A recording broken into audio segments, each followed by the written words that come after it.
বাইতুল মুকাদ্দাস নিয়ে এখন এত যুদ্ধ বিগ্রহ, এই বাইতুল মুকাদ্দাস কিন্তু এখন ইহুদিদের আন্ডারে, এটা ইসরায়েল আছে না, এদের আন্ডারে কিন্তু চলছে, এটা জানেন। বড় অবাক হবেন, এই বাইতুল মুকাদ্দাস মাঝে মাঝে মুসলমানদের আন্ডারে আসে, মাঝে মাঝে কাফেরদের আন্ডারে, ইহুদিদের আন্ডারে চলে যায়। এখন ইহুদিদের আন্ডারে, আবার মুসলমানদের আন্ডারে এটা আসবে, অচিরেই আসবে। এটা আল্লাহ রাসূল সাল্লাল্লাহু আলাইহি ওয়াসাল্লামের ওয়াদা, এটা কুরআনের ওয়াদা, এটা ইতিহাস বলছে। বাইতুল মুকাদ্দাস একেবারে বরাবর কোন ইহুদির আন্ডারে ছিল না, আবার বরাবর কোন মুসলমানদের আন্ডারে ছিল না। তবে কিয়ামতের আগে অবশ্যই এটা মুসলমানরা শাসন করবেন দীর্ঘদিন, এবং কোনো ইহুদি পৃথিবীতে অবশিষ্ট থাকবে না। তাদের ধূলিসাৎ করে পৃথিবী থেকে নিমিষ করে দিয়ে একেবারে মানচিত্র সাদা করে তাদের অস্তিত্বকে আল্লাহ সুবহানাহু ওয়া তাআলা বিলীন করে দিবেন। এই ওয়াদা পবিত্র কোরআনে এবং হাদিস শরীফের মধ্যে এসেছে। সুবহানাল্লাহ পড়বেন না? এবার ওই বনী ইসরাইল বলতে লাগলো, মুসা, তারা যদি ওখান থেকে সরে যায় তাহলে আমরা কেবলমাত্র সেখানে প্রবেশ করব। মুসা আলাইহিস সালাতু ওয়াস সালাম বললেন, তারা যদি না সরে যায় তাহলে তোমরা কি করবা? তারা কি বলছেন দেখেন,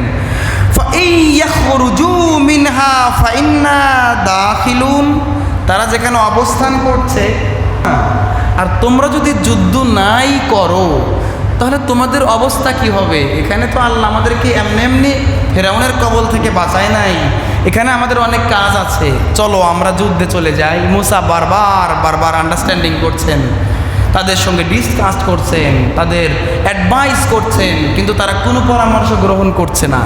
নাউজুবিল্লাহ পড়বেন না? এবার তারা বলতে লাগলো, ক্বালু ইয়া মূসা ইন্না লান নাদখুলাহা আবাদাম মা দামু ফিহা ফাযহাব আনতা ওয়া রাব্বুকা ফাকাতিলা। ও মূসা, এই বাইতুল মুকাদ্দাস বিজয় করার জন্য, যুদ্ধ করার জন্য যদি যাইতেই হয় তাহলে আমাদের বক্তব্য হলো, মূসা, আনতা ওয়া রাব্বুকা ফাকাতিলা, আপনি এবং আপনার মালিক মানে আপনার আল্লাহ, আপনি আর আপনার রব চলে যান, যুদ্ধ করেন। নাউজুবিল্লাহ বলবেন না? কত বড় বেয়াদব জাতি, চিন্তা করা যায়। একজন নবী তাকে বলছেন, একজন নবী তাকে বলছেন, যদি বাইতুল মুকাদ্দাস যুদ্ধ করে বিজয় নিয়ে আসতেই হয়, এটা যদি আল্লাহর ওয়াদা হয়, আল্লাহর নির্দেশ হয়, আপনাকে যদি আপনার মালিক বলেই যে আপনি বাইতুল মুকাদ্দাস বিজয় অর্জন করেন, তাহলে আমাদের দরকার নাই, আপনি আর আপনার রব দুইজন চলে যান। Can you imagine that? এটা চিন্তা করা যায়, কত বড় জালিম এরা। মুসার সঙ্গে প্রকাশ্যে বেয়াদবি করছেন। মুসা আলাইহিস সালাম বলছেন, আচ্ছা তোমরা যদি যুদ্ধে না যাও এখন কি করবা? তোমরা কি করবাটা কি এখন? তোমাদের কাজ কি? তারা বলতেছে, ইন্না হাহুনা কাঈদুন।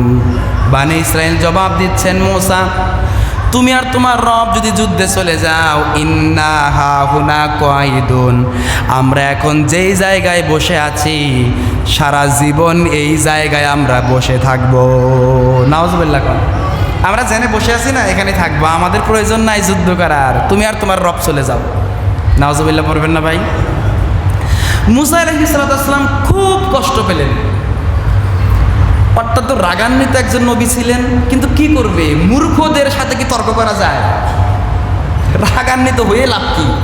সে একজন শিক্ষিত একজন নবী, একজন আল্লাহর মেহমান, প্লাস আল্লাহ সুবহানাহু ওয়া তাআলা মূসাকে অসংখ্য মুজিজা দান করেছেন।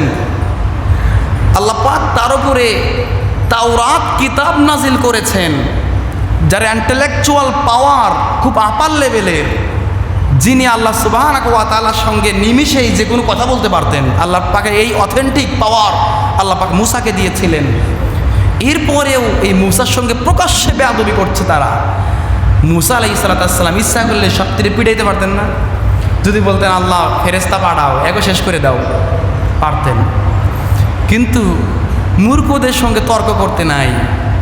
আল্লাহ পাক কোরআনে সেটা বলেছেন। আল্লাহ বলেন, وعباد الرحمن الذين يمشون على الأرض هونا وإذا خاطبهم الجاهلون قالوا سلاما।